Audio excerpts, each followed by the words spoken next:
کل خطبے میں آپ نے فرمایا تھا کہ حضرت آدم جمعے کے دن پیدا ہوئے تھے اور جمعے کے دن ہی فوت ہوئے، تو اس ٹائم کیسے پتہ چلتا تھا کہ جمعے کا دن ہے؟ حضرت صلی اللہ علیہ وسلم کو اللہ تعالیٰ نے بتایا ہوگا نا کہ جمعے کے دن کی اہمیت کیا ہے. آدم پیدا ہوا، جنت سے نکالا گیا، جنت ہوگا، قیامت ہوگی، قیامت کی گھڑی ہوگی. اس کی مختلف صورتیں ہیں، ہر طرح کی مختلف قیامتیں آ سکتی ہیں، ایک فائنل قیامت بھی آنی ہے. تو حضرت صلی اللہ علیہ وسلم کو اللہ تعالیٰ نے بتایا.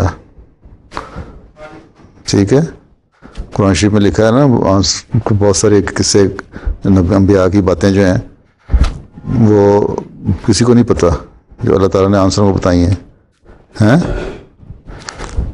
تو اس طرح پتہ لگا.